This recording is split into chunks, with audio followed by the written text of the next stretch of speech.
Umiiyak itong si Giselle matapos nga matuklasan na talagang ang kanyang anak ay kasabot nga nitong si Moira.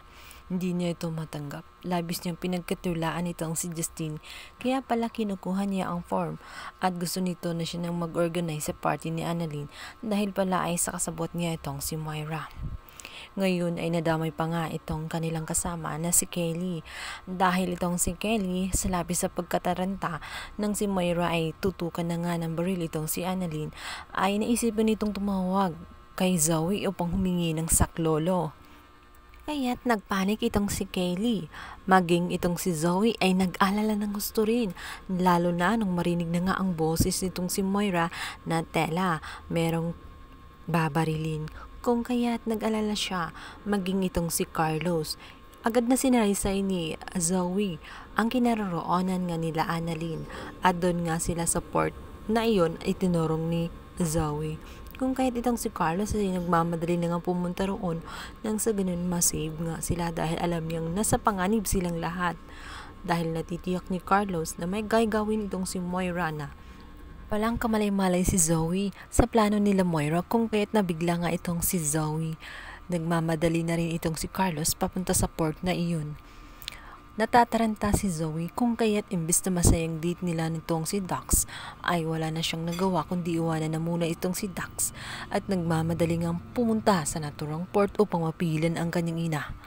Ngunit sa daanan pa lang ay magkakadisgrasya nga itong si Zoe dahil sa kanyang pagkataranta. Dito nga ay tatawagan niya ang kanyang daddy. Hihingi siya ng tulong. Ngunit bago pa man niya ito makausap, ay hindi na malaya ni Zoe dahil nagpanik siya at hindi niya nakontrol ang kanyang emosyon sa daan. Dito nga ay maaaksidente siya dahil mababangga nga siya ng isang sasakyan na maging dahilan ng kanyang matay lang ba si Zoe o tuluyan na nga siyang mawalan ng buhay. Ayan ang ating pakatutukan. Sa kabilang banda, matapos nga na magpanik ang mga tao sa loob ng yate, nang si Moira na nga ang sasabihin na nga niya na mayroong bomba na papasabugin. Agad na umakting na nga itong si Dr. Ray na inatake hanggang sa makuha nila ang atensyon. Hanggang sa binugbog na nga nila ang kasama nitong si Moira. Kung kaya't itong si Annalyn at itong si Justine ay naisipan na ngang tumakas. Ngunit sa kasawing palad, napunta nga sila sa taas. At doon nga'y wala na silang option kundi tumalon na lamang. Lumangoy sila ng pagkalalim-lalim para lamang matakasan ang mga tauhan ni Moira dahil kung hindi ay maaabutan nga sila ng mga bala ng baril sapagkat pinapaulanan na nga sila nito.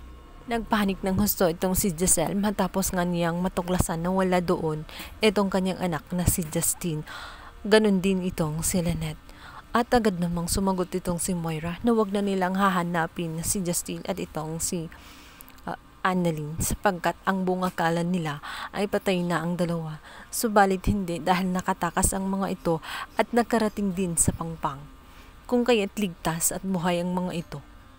Kabilang banda, mag-aalala naman ng husto itong si RJ matapos nga ang bigla ang pagtawag nitong si Zoe at bigla na lamang naputol dahil nawala ng malay si Zoe at punong-puno na nga ng sugat gawa ng aksidente na hindi niya masabi. Hindi rin niya nasabi ang gustong sabihin nitong si Zoe, kung kaya't inalam niya kung saan naroroon itong si Zoe.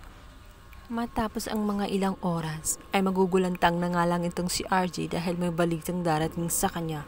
Isang masamang balita sapagkat ito ngang si Zoe ay nalalagay sa alanganin ng buhay dahil sa isang aksidente sa daan at kasalukuyan ngang tinusugod si Zoe sa ospital ng Apex kung kaya't mapauwi nga ng di oras itong kanyang daddy na si RJ.